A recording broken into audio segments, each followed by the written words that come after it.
Hello, everyone. So let's give everyone a minute to come in. As people start to file in, we should be good. All right, we're still going to start pretty much right on time because it's more fun to start on time if you guys are going to show up. So we're going to do that, but we'll give it maybe 1 minute past one just because people are filing in. Sometimes it takes a second to let everyone in once I hit start. So it should be pretty good. If you're at our last one, ideally, you would put questions into the Q&A. I think the chat is set up so you can go in there and talk. But for questions, just to make sure we have it kind of organized in one place, please put it into the Q&A. That would be great. So everything in the Q&A, and we will be good to go. So we're just going to jump right in because we're going to start now as people are here. So let's do it. Sweet. Okay, give me a, if you someone just put in the chat, you can see everything, hear me okay, everything's good. Throw something in either the Q&A box or if the chat bot's working. Should be. We set it up to work, but I don't know that it is. Doesn't matter. You could go into the Q&A. Oh, it is good. We are good. Sweet. Okay, so today we're talking about the database marketing playbook. So we're going to kind of really walk you through how to work a database. So we'll kind of start a few things and then dive into it. The image you're seeing looks like gibberish because I, for fun, made that with AI. I was just testing around an AI for stuff like this, and I said, make me a playbook about working a database, and that's what it's put. And then I added on a wooden table and make it look rustic. So that was an AI generated image, random aside. So let's jump right in. So the goal of all leads is specifically to add people to your database. This is one that comes up a lot. And I always use this story as my example. I was working with this team years ago. And after 3 months, I got a call from the team lead. He's like, Andrew, we're going to have to stop working with you. And I was like, why? He's like, 3 months ago, we got our ISA to spend half their time calling our database and half the time calling the leads that you generated for us. We got more business from the database than we did from the leads. Well, I didn't have to run that experiment. You should know going into that, you're going to get more business from your database.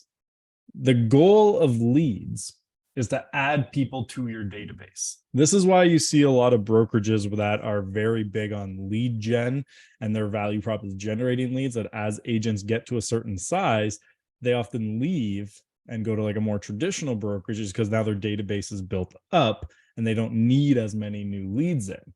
And that's a very common thing. But ultimately, what you're trying to accomplish when you're generating leads is to grow your database. Your database is often the most valuable thing that you can have. So the plan for today is to kind of give you that exact playbook with some ideas of how to work your database better. One thing I always want to talk about when we're doing this, though, is you only need 1 or 2 ideas from this that you can actually implement to make it worth it. So like watch the whole webinar, write down the things that you want to take away, but prioritize them. So at the top spot, like pick something that you can implement and will have an impact. And don't start on like the second thing you liked from this webinar until the first one's accomplished. Otherwise, you're never going to get anything done. But like pick one thing and one thing only, and then go from there. But we're going to walk through them all. So one common thing I always hear about is who belongs in your database. We work with a lot of clients who are building out their strategy that they're like, oh, I only have about 50 people in my database. I only put this, or like they have 2, 1 for leads, 1 for everyone else. I think that's the wrong approach. Everybody should be in your CRM. Absolutely, everyone you have should go in there. It's a really important way to do it, and I'll explain why. First, it helps you to categorize everyone. So you get them into your database, and then you have to use a lot of tags or whatever system they have to categorize. In some places we'll call it buckets, tags, lists, doesn't matter. You need a way to categorize the people and sort them into the right places so that you have them. So for example, we want things like, is this someone who is a past client? Is it someone who lives in a particular neighborhood or town? And I'll explain why that's important later. But anything you can think of that helps categorize people is good. Is this someone who's sent you referrals before, right? Different things like that. You want to make sure that you can get. So everyone goes in and like some people, it's as simple as these are my A, B, C's, and D's, tier 1, tier 2, tier 3, and they make up what those mean. But having a consistent way to categorize people in your CRM is great. And you have as many people in there as you can get. The goal with your database is for every 100 people, there's 20 deals to be had. That's roughly the benchmark to work on. That doesn't mean that 20 out of every 100 are going to move, but maybe 5 move, but the other 15 send you a referral. But that's the benchmark that we're going to work off, and you should be working off. Like, so if you have 100 people in your database, if you work your database the right way, you should be able to get 20 deals in a year. So this is where I say, like, not everyone, it's a problem of, I just need more leads to do this. You need to work your database better than bring in leads to grow that and grow your time. But like, if you're getting, say, 1 deal out of a group of 100, well, then there's so much improvement there that for some people, it's worth spending more time there than it is over here. So that's where you just want to think about some things. And there's a few factors that can change that. But ultimately, that's the benchmark to work off. That's something to track as you're going. When you're doing a very database heavy approach, though, like the service you deliver is above everything. It's less like, some businesses that are more lead gen can be a little bit more transactional in nature. I mean, obviously good service is good in every business, but especially when you're working your database, it's the top most important thing as you're going through. And one of the best ways to improve your service is actually a thing that I first learned about through Disney, which is creating touch point maps. If you're not familiar with a touch point map, it's basically how, like, think of like where someone's coming. So like, let's say, hey, I'm going to have an open house. What is every single point from the moment that you have under your control that someone touches something of yours? So that will start at like realtor.ca. They see like, oh, there's an open house this weekend. Okay, great. Now I'm going to check it on your website. They go to your website. They fill out a contact form. That's there. They get to the house. They walk through it. Like every step, like they get to the front door. What do they see there? They get inside the front door. What do they see there? And you're like that granular. You want to see every touch point. You list it out. And then you say, how can I improve each one of these? I actually first, like the Disney example was great, which there's a book called Be Our Guest by Disney you should check out for customer service, where it's like they were doing this for their parking lots because a lot of people were like losing their cars. Like, well, how can we improve the parking lot system then? And they found this way to like sort cars as people arrived. And if you go up to someone who works there and say, I can't find my car, they'll ask you what time you got there. And within, like, as long as you can tell them roughly the time, they can tell you roughly where your car is, because they started only letting people park in certain areas and they fill it up based on a time slot. So they know if you arrived at like 8 a.m., you were in this section, at 9 a.m., this section, 10 a.m., this section. And it's a really easy way for them to help people find their lost cars, because that's the way they looked at one of the touches they have is when people arrive. Here's how we improve that. If you do a full touch point for everything you do, and then you just keep revisiting it and saying, how do I improve this? Even just by a little bit. How do I improve this? Then you go through it all. Then you start back at the top and you're like, okay, now how do I improve this? Over time, you're going to have some of the best service that's out there. It doesn't have to be overnight massive changes, but I would put on your to-do list to start building out these touch point maps. By the way, if you go into ChatGPT and say, build me a touch point map for this, it can give you a good start. It's not perfect, but a good start. And a lot of the things we're going to be talking about today in terms of how to work your database, it sounds fairly self-serving, some of the things I'll talk about doing, but we're doing them strategically to maximize your chances. But you still have to put the people first, right? Like what's in their best interest, what works for them. But when we're doing that, there's ways to strategically do it to maximize your chances at getting referrals. It's not that you're going in and giving someone a gift with the goal that that gift specifically gets them to refer you, but the types of gifts you give can maximize your chances, but it still has to be something they want. And we'll get into that. So we're going to talk about how to work your database based on the Wheelhouse marketing framework. So we built this framework a couple of years ago now, basically as a way to like, and we did a webinar about this in January. So if you're at our January webinar, maybe it was actually early February, I can't remember now, that we walk through how to build a marketing plan. And what's nice is this applies to a lot of different businesses. So we're going to apply this now to a database focused business. So the first part, which is discover. So how to discover that people are out there and people find out that you exist.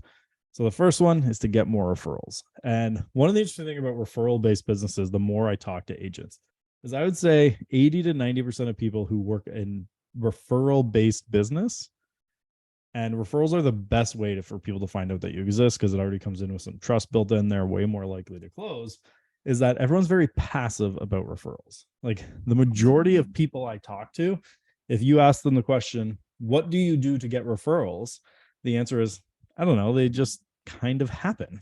Like there's no plan in place to help maximize your chances of getting more referrals. So some of the stuff we're going to talk about today, it will be like, here's ways that you can kind of set up and orchestrate situations where you're more likely to get referrals out of it. So that as we're going through things, people can see me like, right, top of mind, and they hear someone moving, like, you got to talk to my agent over here, right? Like you want people to refer to you as their agent, even if they haven't moved or worked with you in 5 years. And having specific plans in place to maximize the chances is how you get to that 20 deals per 100 people in your database. And it's a really important thing when you're getting referrals to track them to the root.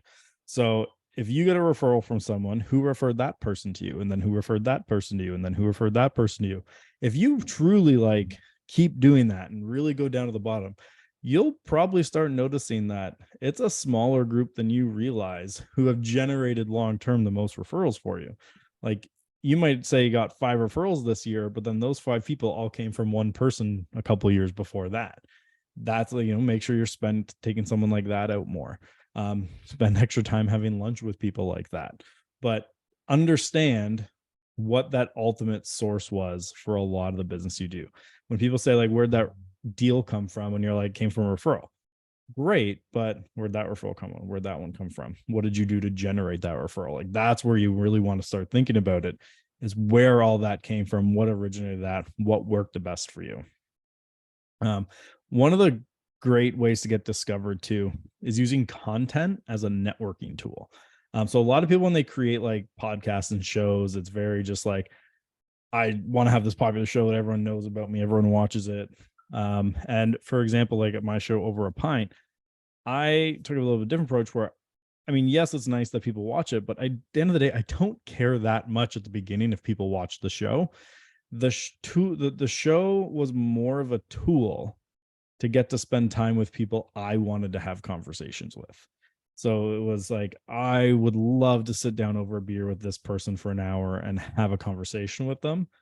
And that's what we used it for, is to get me a tool to get in front of these people. And then the like exposure from the show was just an added bonus for like as a back thing. But I got to spend like a couple hours with people very regularly. Oh, what just happened there? Can you guys still see my stuff? I think I had an issue on my end. Hold on one sec. Zoom is being funny. 1 second. Can you still see my screen?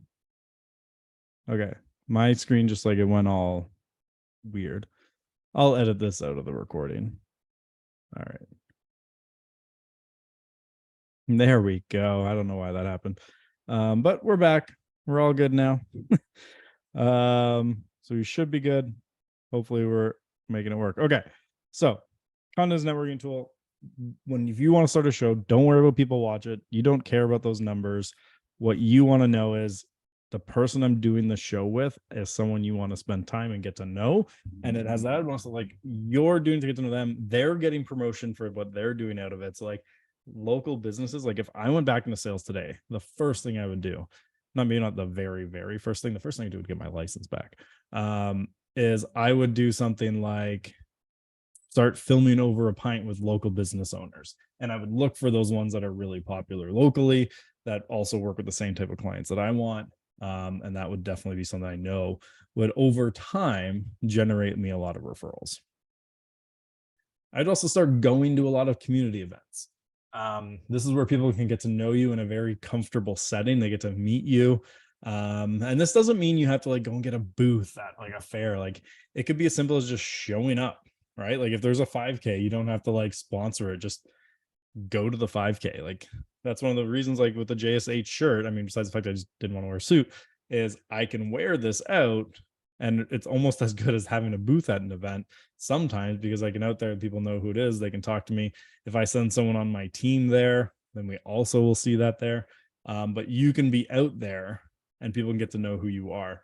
And that's where there's some really good value to stuff like that. So like having that consistent look, like if you guys know, like the Stone Sisters out in Kelowna were always famous for like they always wore like white suits, for example. That was a thing, like it signaled that's who they are. Um, I know another agent who like always had these bright orange frames on their glasses. So like anywhere they went, it didn't matter what outfit, because the bright orange frames was like their calling card of this is them. And it gets them that like, oh, I know who that is. I see them all the time. But just being out of the community, showing you're a part of the community, people really like working with people who are involved in the community because it makes you feel like you're there for the good of the community instead of you're just there to make a buck. And that's a lot of like working the database, is making sure people understand that you're not just there for a quick buck. You're there to be a part of the community, give back to it, and stuff like that. Now they've figured out that you exist. You got to start having conversations. Without conversations, it's not going to go anywhere. If you were at my webinar when I first did the Wheelhouse one, a couple of these slides you'll seen, but like one of my favorite conversation tools is really getting strategic about gifts that go out. I'm not a fan of, like, for example, I know a lot of agents do it, just like giving someone cash. Like if I give someone $500, they'll be like, great, thanks, I got my $500. If you now instead took 500 and sent them to a night at like the best steakhouse in town and they got a $500 experience, they will remember that way more than they'll ever remember that you just gave them something. Like most people will say they would rather the cash, but they'll remember this and like it way more. And that at the end of the day is more valuable. So if someone ever asks like, oh, have you ever been there? And they'd be like, yeah, my agent got me there. Right. And so like I use the example a lot of the whiskey bottles. I didn't originally plan this as a strategic thing. I was doing it as a legitimate thank you. And you can see if you actually look in the bottle there, it's engraved underneath the label, the Nicholas Kuzmich edition. That was a gift for him. He posted online. Then everyone started talking about how cool of a gift it was. And they started talking about me and then learning about me. I sent one of these out to a broker and he put it in his office. And because it was a thank you, because he had sent me some referrals. And what happened is everyone saw it and had his name engraved. And they're like, where'd you get that? That's really cool. And he started talking about me. And it was like for 6 straight months, once a week, I'd get at least one phone call from his office from someone saying, hey, I was in his office and I saw that bottle. We started talking. And as he was asking about you, I realized you're someone that I should probably do business with. And we'd get referrals from it. Because something like this, where their name is on it, they're never drinking this bottle, right? Like that's going on display on a shelf for everyone who comes over. And everyone's going to ask them about it. So how'd you get the whiskey bottle engraved? This is actually the greatest part of this, is everyone thinks this is like this really hard to do thing. Just Google your town name, laser etching, and it's about 25 bucks plus the cost of the bottle. It's not much. And it doesn't have to be a whiskey bottle. Like you have to make sure whoever you're sending this to drinks. Otherwise it's not a good not a good gift. But this idea of like something like this is, so like for example, one of the ones I sent was to a guy in Calgary, and I'm not from Calgary, so I just Googled Calgary laser etching, called up the company, because most of these are like small shops where they just have like a laser etching tool. So I called the shop and I was like, hey, this is what I'm thinking, could you do it? And he's like, yeah, that's definitely something to do. I'm like, by the way, I'm from Toronto, not from Calgary. Can you just go pick up the bottle, bring it back, sign it, and then deliver it to him? And he's like, that'll be an extra, I think he said 50 bucks. And I was like, done. And sure enough, the guy went out, picked up the bottle for me, engraved it. If you're going to do this, make sure it's a bottle with a flat front instead of a round one. Like a Collingwood type of whiskey usually works pretty well for something like that. But for laser etching, it's much better on something that is flat. But the goal here is we're creating conversations that other people have about us. So we want to look at opportunities for to have other people. And it doesn't have to be this. Like it could just be a cool, unique gift. But if you give someone a gift, like if I sent this gift to you, but it was the Andrew Foliato edition, and I was giving that to you, like right away, people know where you got it. you got it from me, or like if my logo's on it, they know where you got it. They're not going to ask you about it. But if their name is on it, everyone's gonna be like, oh, that's so cool. Where did you get that? That's what you're trying to accomplish, is you want them to ask about it. So how can you give them something that's so cool that they're gonna love so much, they have it on display and people are gonna ask about? So you're having people having conversations about you, which could lead to more. So this is just maximizing those chances that it's gonna come. Actually, there's another agent who does a really good job of this. Forgetting his last name, Wade Hamblin, I think it is, in Peterborough. He does like a photo shoot with buyers when they buy a home. So that, and he gives them like photos for social, but they're holding up like I said yes to the address sign, but also has like his little Instagram handle. That's the type of thing that people like frame and put in their house because that's a big moment for them. Or like another example I gave to a client recently was a puzzle. So you can take, like, if they have like a family home they're selling that's been like in the business, have been in the family for like 30 plus years, get a professional photo of it, and then go get a puzzle made of it. This especially works well for seniors who are like moving into like a home or something like that, because they love that, because it's like, you know, the special memories. You get it, you can pretty easily online just get it turned into a puzzle, and now they have a puzzle to do with their cherished family home. So there's a lot of cool ways where you can get these unique gifts that are also not like a crazy expense for a lot of people. Get conversations also good for podcasts and shows. Like, I know we talked about shows for the last one, but it can also work for this, where you just get conversations going with people. I've even seen people in some communities, not real estate specifically as much, a little bit though, who they do like call-in shows. You send the contact info for the puzzle. So that one I don't have anyone anymore. So if you Google puzzles, just make sure you know how they're delivering the puzzle, because sometimes, like, we had someone recently who did one who I think they'd use Walmart and they just got delivered in like a Tupperware thing, and they wanted one that had like an actual premium box with like a photo of it on the front. So you can get it done at Walmart, but you don't necessarily get like the fancy puzzle box that goes with it. But if you Google that, there should be one. And then someone here in the chat said Zazzle. I haven't used them, so I can't say for sure, offer too much feedback on it, but there's just a lot of really cool, like Etsy has a lot of really cool things you can do for people. A lot of cool opportunities out there. Oh yeah, podcast show. So this can get like doing call-in shows, even if you have enough of an audience, people willing to like call in, because you do a call-in show, no one calls in, not going to work too great, but just get conversations going, leverage the show for that, get people to talk to you that maybe you normally couldn't have a conversation with. And then on social, the 5-5-5+1 rule. We've talked about this many times. A lot of other speakers talk about the 5-5-5. I add the +1 because I just like it. But the idea here is every day there's something you can do on social, and it'll get more conversations and build more database. That is, you'll like 5 posts every day, and they should ideally be from a different 5 people. You leave 5 comments. Again, I talk about this all the time. Do not just leave an emoji that doesn't count as a comment. You have to go and like leave a what's called a significant comment. So you want to go in and ask them a question, ask them something that's going to likely elicit a response from them. So again, you can have a conversation with them and deepen the relationship with them.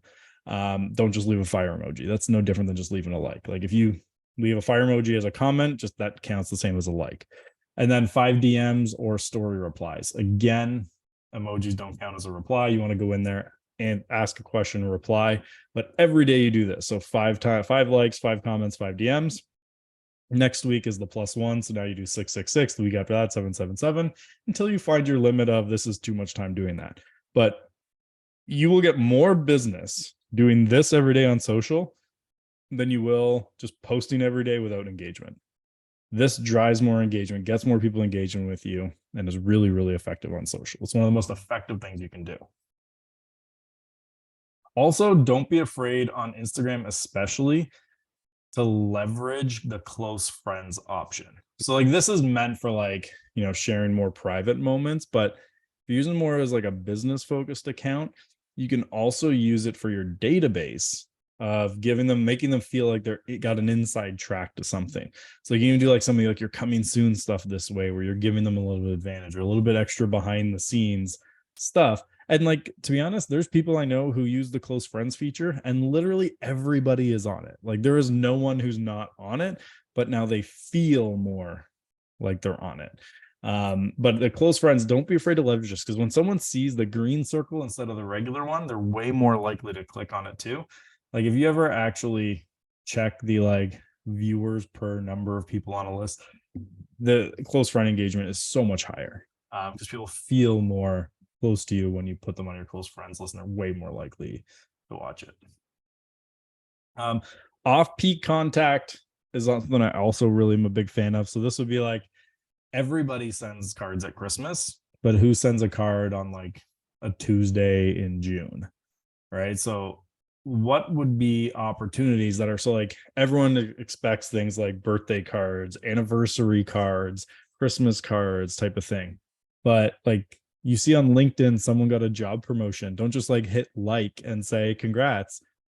Write them a card, send it to them, pick up the phone and call them, but give them calls kind of like outside of those peak times. Like a Christmas card is a great example. Like if you get a Christmas card, like yes, it means something, but you're now putting it into that pile of other ones, or you're displaying it with the other ones, then they all go in their cycling after.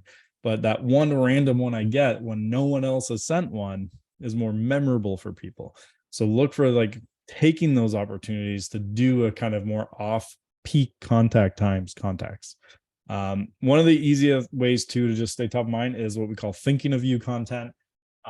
So for example, like easy one recently, a new microbrewery type place opened a new market. Someone sent it to me being like, hey, I know you like having the unique beers. New place opened up near you. Thought of you when I saw this. And they sent it over. Perfect opportunity. I'm like, I've also seen this example with like mountain bikers. New mountain bike track open. Just send it to them. Be like, hey, thought of you when I saw this. It doesn't have to be anything more than saw this and thought of you. Here you go, because it also affirms to them that you see them as complete people and not just a means to get business.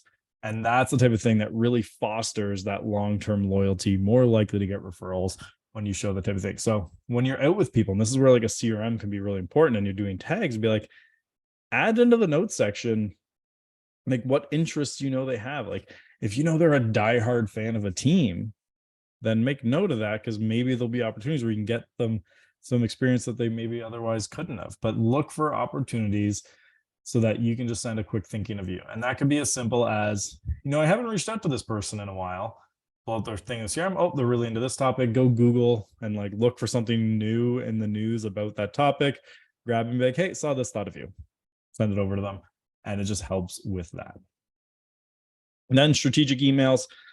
These ones, they're very inspired by Dean Jackson's 9-word email, but it's the idea of sending out 1 to 3 times a year to different people on your list, really strategic email. So easiest one of that would be in your database, go into CRM, pull everyone who's tagged to a certain neighborhood and say, hey, John, and you mail name merge everyone, be like, I got a buyer looking for a home in your neighborhood. Nothing on the market's working for them right now. Have you heard of any neighbors thinking of moving? That's the whole email. Super simple. You're not going to ask them, because then it puts a little extra pressure on them. You're just asking, have you heard anyone? They'll almost all say no, but when they're at school pickup the next day with their kids and they hear someone talking about moving, you're like, oh, my agent's actually been talking about it. Could you repeat? Video paused. Yeah, so strategic emails. So this would be the idea of putting in something like, hey, John, I got a buyer looking for a home in your neighborhood. Could you, or have you heard of any neighbors thinking of moving? And that's the entire email. Like, keep these emails short and sweet, like really easy ones for them. Like they don't have to spend long reading it. It's a quick reply, yes or no, different things like that. You can just put in their head what you're looking for. Works really, really well for stuff like that. You can have a listing coming up. You can send them a list, an email. Like if you have a listing, email everyone in the neighborhood, be like, hey, I got a 4-bedroom home around the corner from you coming up on the market soon. If you've had any friends looking to get into your neighborhood, let me know and I can help you pick your next neighbor. Quick, send it over. You're good to go. Like there's a lot of really easy opportunities to do like similar to the thinking of you content, but work related. You don't want to overdo this. Like I would say 1 to 3 of these types of emails a year is more than enough.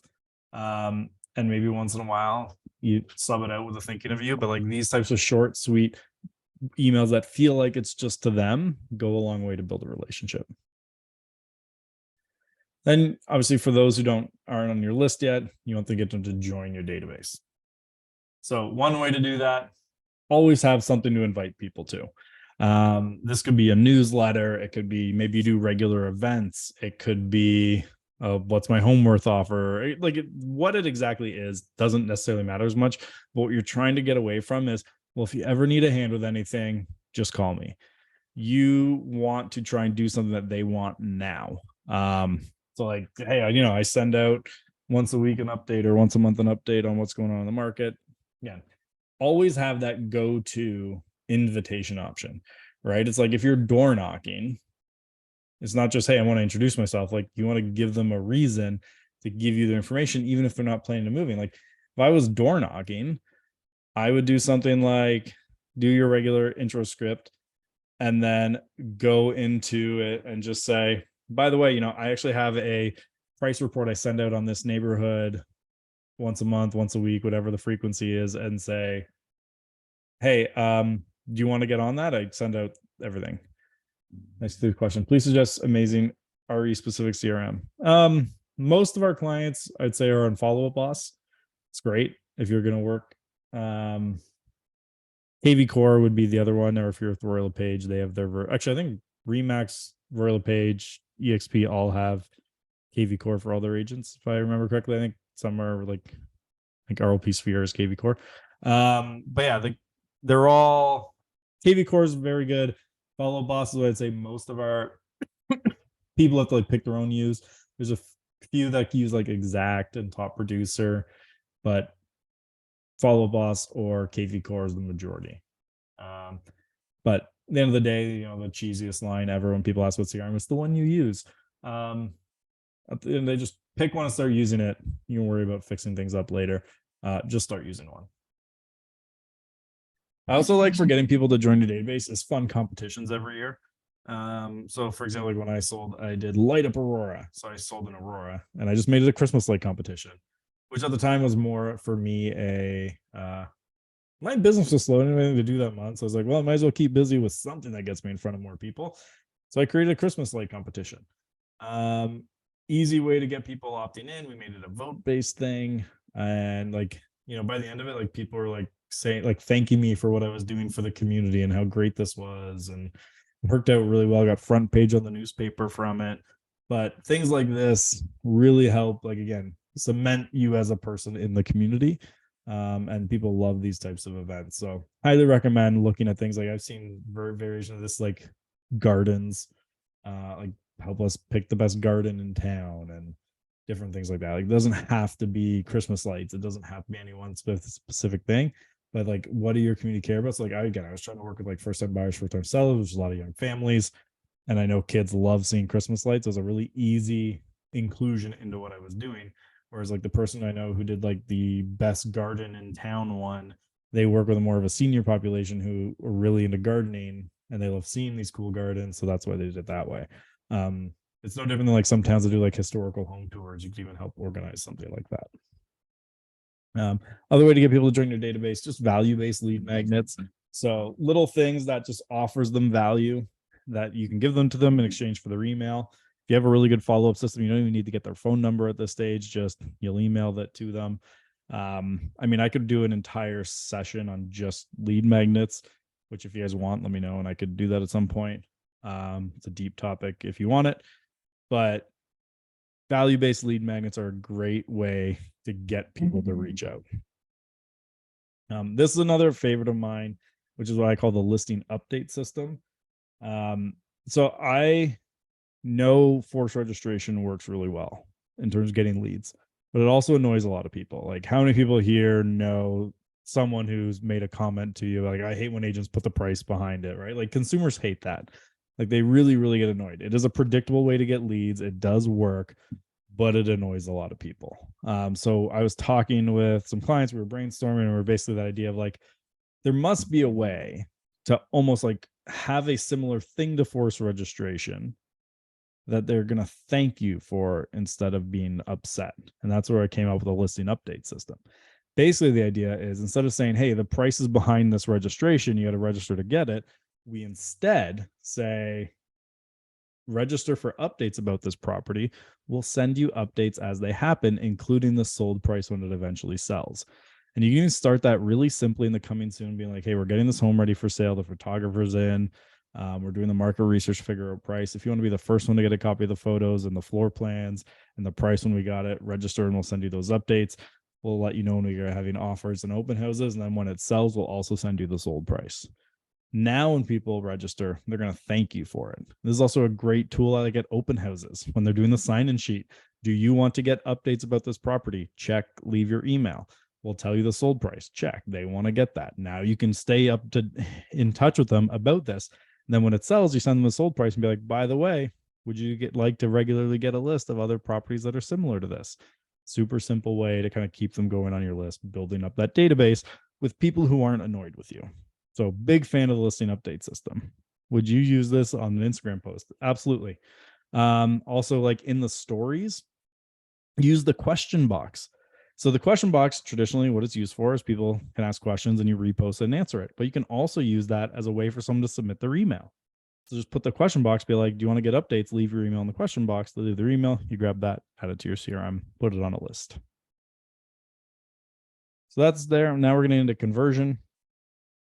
I'm a huge fan to help you convert long-term leads of a weekly email. A lot of people say that's too often, but I'm guessing if you're on this webinar, a lot of you get our weekly email. And I can't tell you how good that's been for our business since we started doing it. And like when I go out to brokerages, I think more people mention our weekly email than they do even over a pint now, which is a big change from when we'd send this out maybe monthly.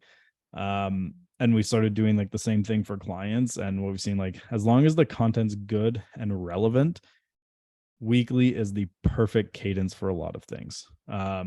It's enough that you're always staying top of mind, but not so much that it's annoying. And the style that we've done here and that we do with some clients too, so like ours, obviously realtor focused. Clients, we just make it more community focused, is quick hit. So it's like, here's like 1 to 2 sentences. If you want more about this, click here. You can go read the article we found. 1 to 2 sentences, go here to read more. And we keep it going like that, where we say, do you want to learn more? You can go here to do it. So super effective way to get more. I love it. So I would do 1 of 2 ways with a weekly email. I would do this, where it's like community link roundups, which the advantage of that is anyone on your team could do it. It doesn't have to be you. Number 2, which has to be you, is some sort of like very real estate focused ones. That could be like, here's my favorite deal on the market right now, like a deal of the week. It could be, here's what's sold in the last week and what that means for you. But if you're going to do that style, you have to add in your insight. It can't just be, here's the stats from the last week, here's the new homes on the market. It's here's what it is and what we think about it. What we think about it is by far the most important part and is the most likely to generate you people in. This is a great Dean Jackson thing, the super signature. We've all seen, oh, by the way, I'm never too busy for your referrals. I think most people find it well overdone now, and I don't know how many referrals it's ever actually created. I think the first time I posted this meme, I had so many people say how many like stickers they had like this. But the super signature is a new way to do it, new-ish.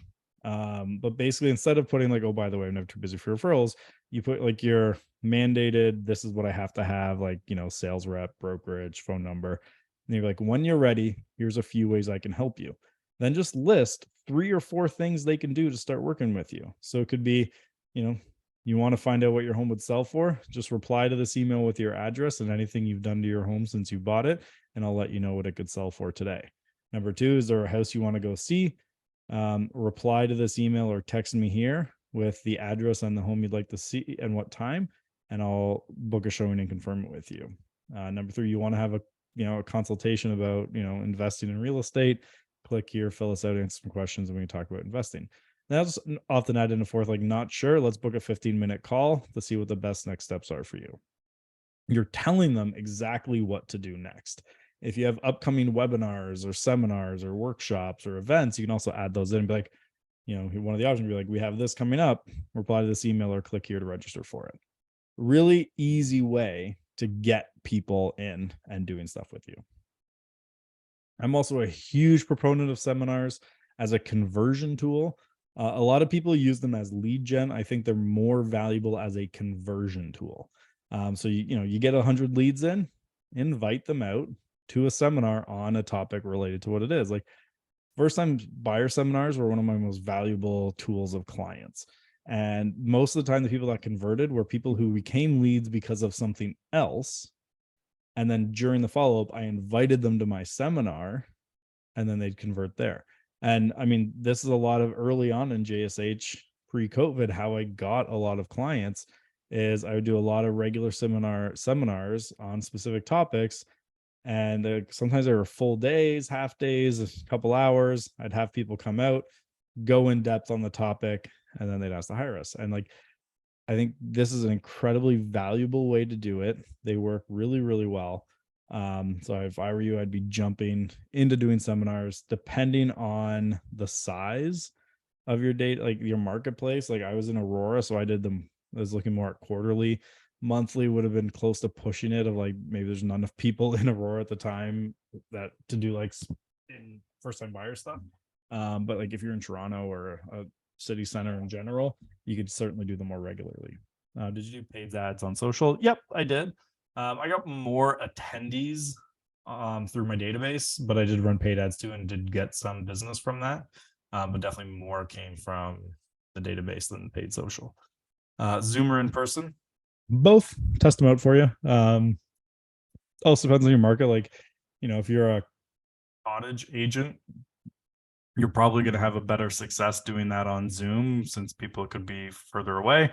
But definitely like in person, they're more likely to become clients. The conversion rates are a lot better if they're seeing you there. You can shake their hand and talk to them.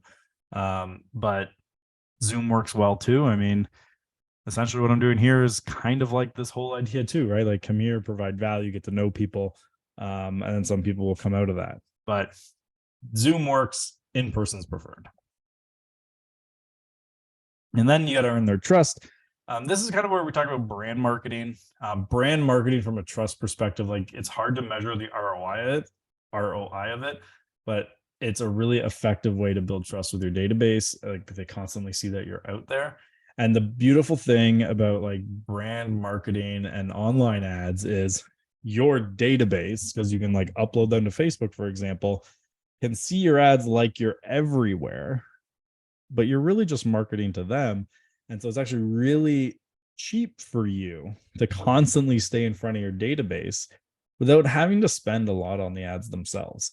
Like I've heard so many times like, oh, I feel like you're everywhere. I'm like, my ad budget's like sometimes it's $5 a day.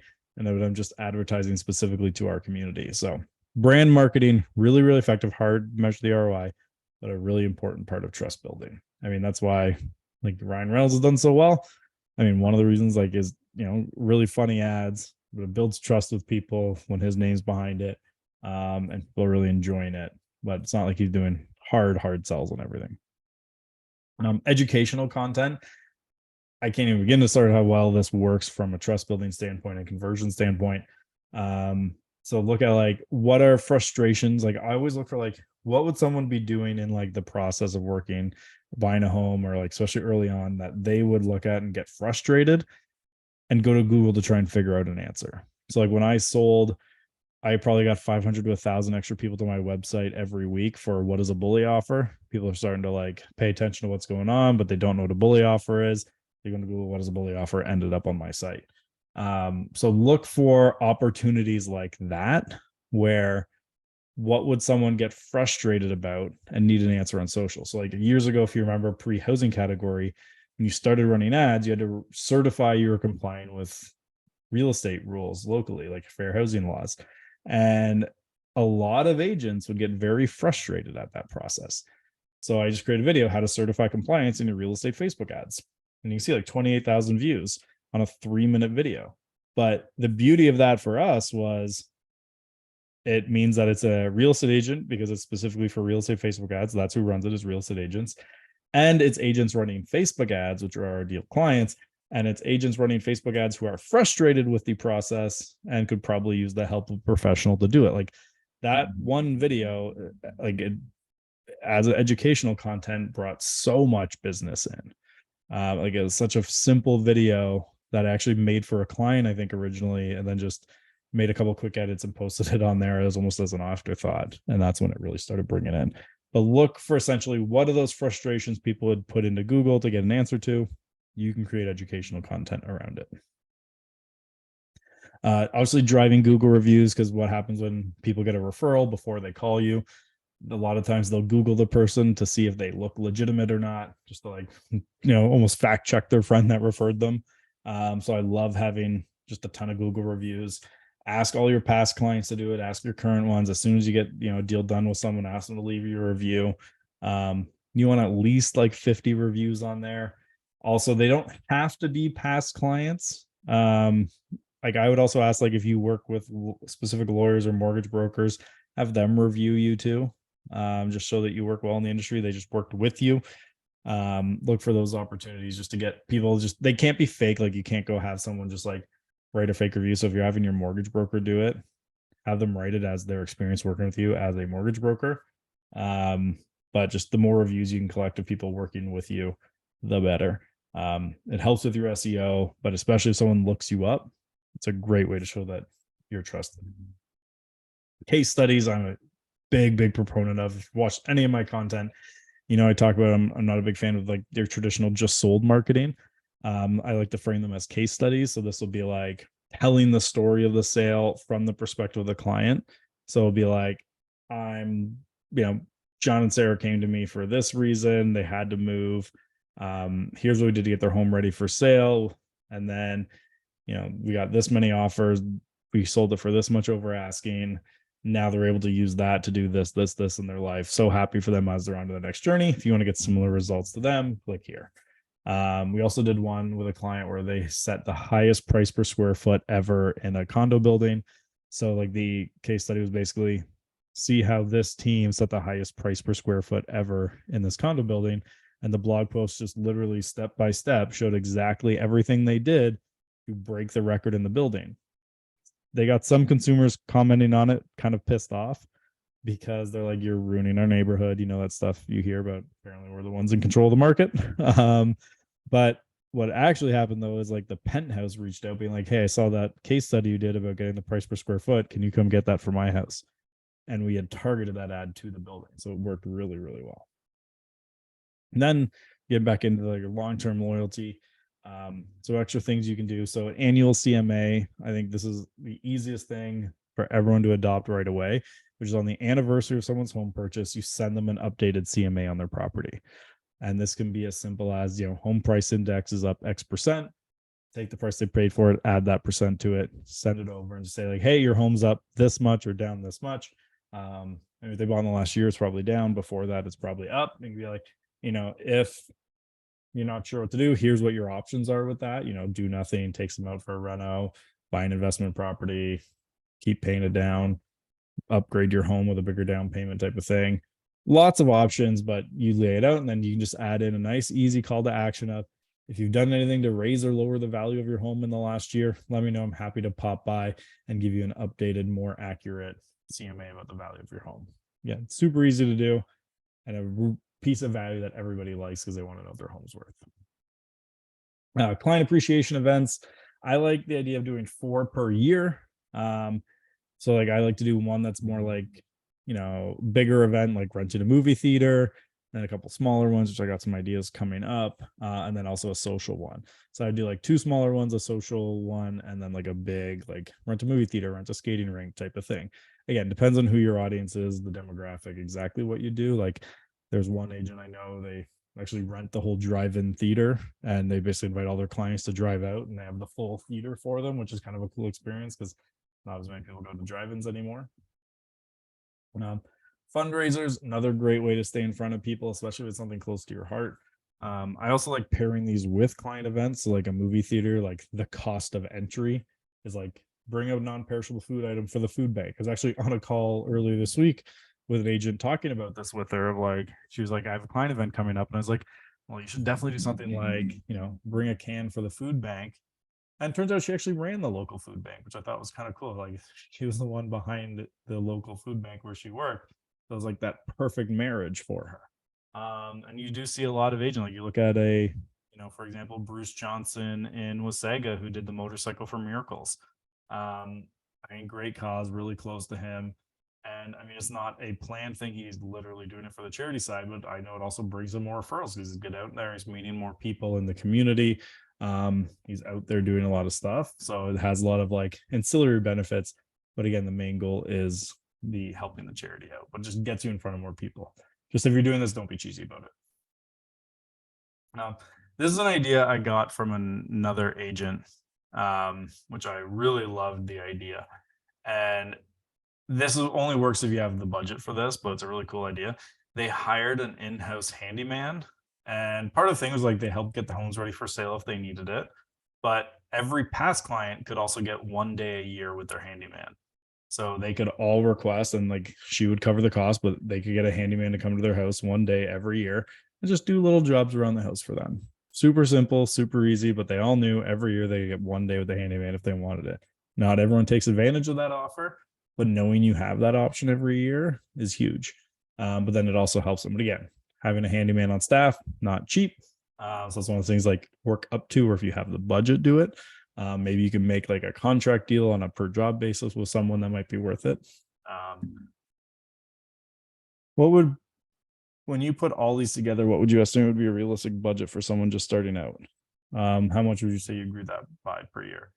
I would generally look at like, what do people pay other agents for referrals, which is 25%. So I would look at 25%, kind of as your top end side of what you would spend on something like this of your budget.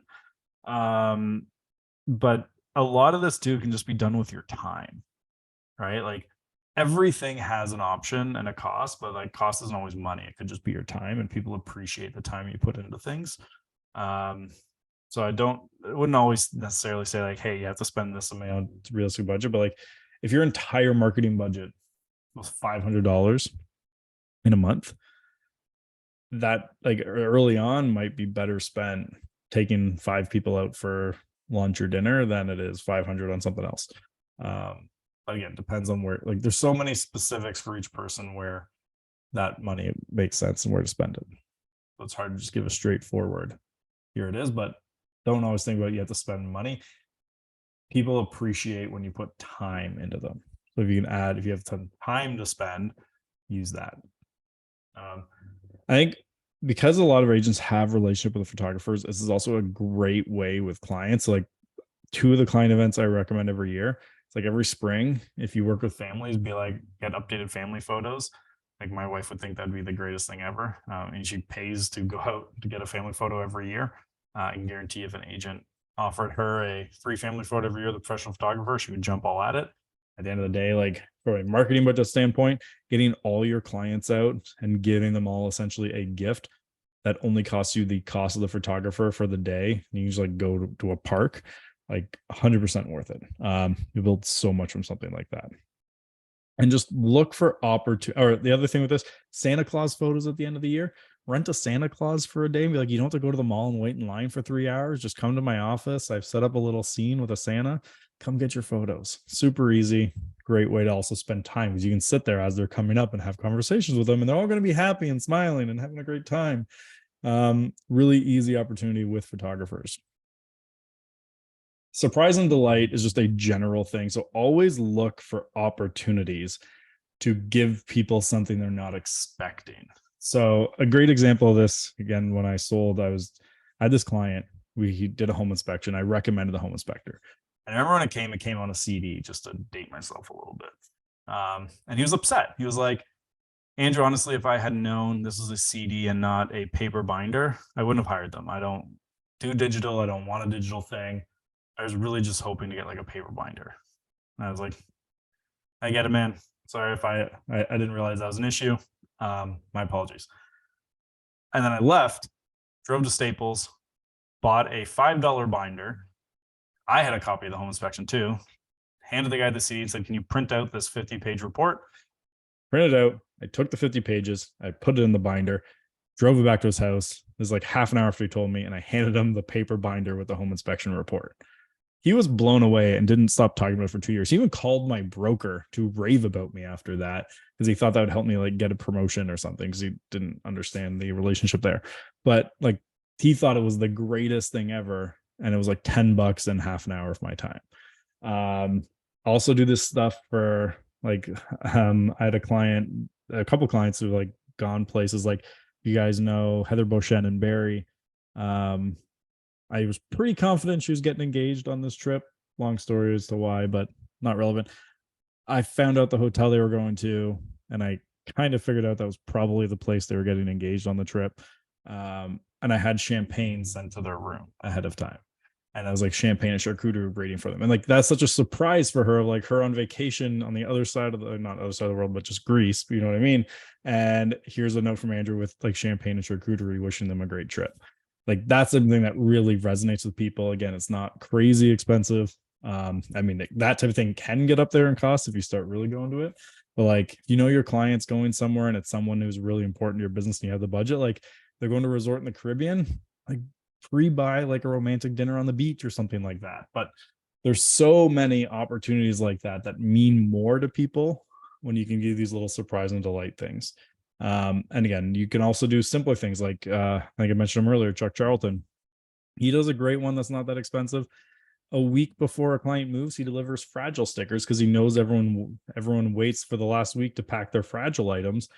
And instead of them having to like write fragile in Sharpie, he brings a bunch of these big bright orange fragile stickers a week before because it's the right timing. It's a surprise and delightful thing for them.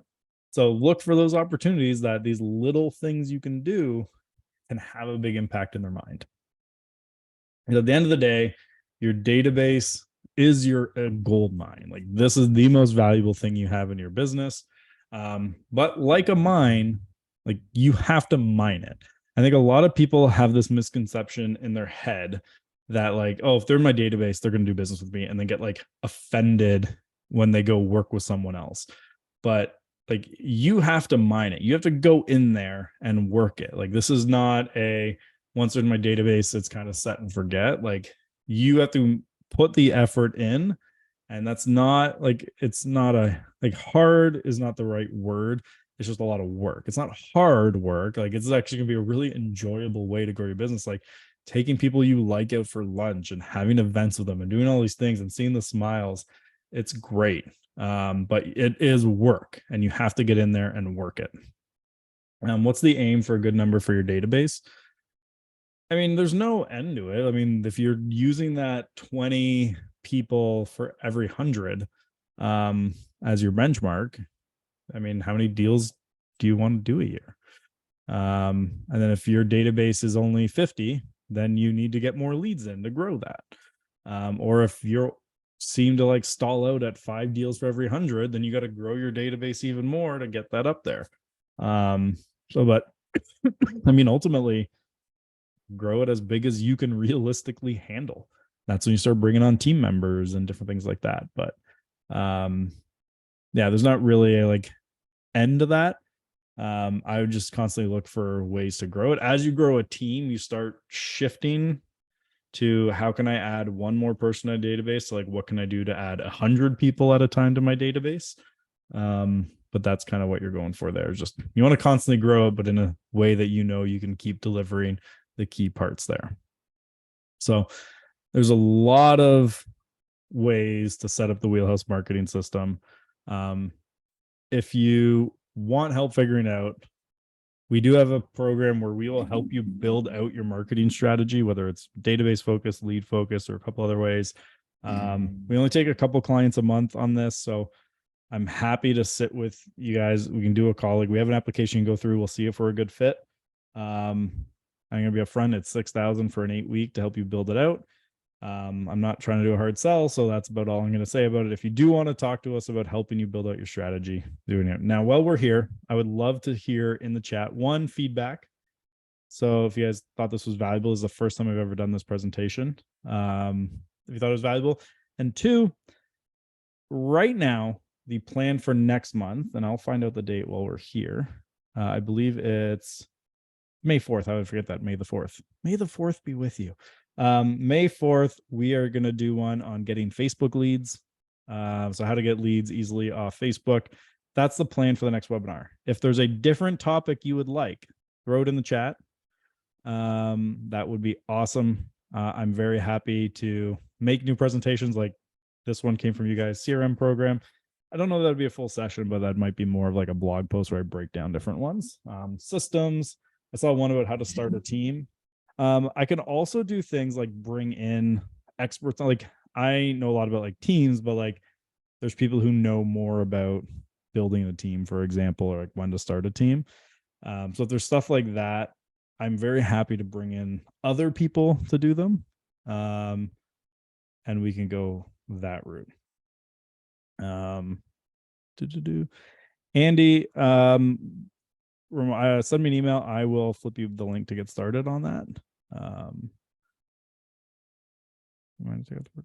Yeah, like I mean, the big thing with all this is just to actually start doing it. I kind of have I jokingly said I should write a book sometime just called "Get Off Your Ass," because that's so much stuff is just you got to get up and start doing it.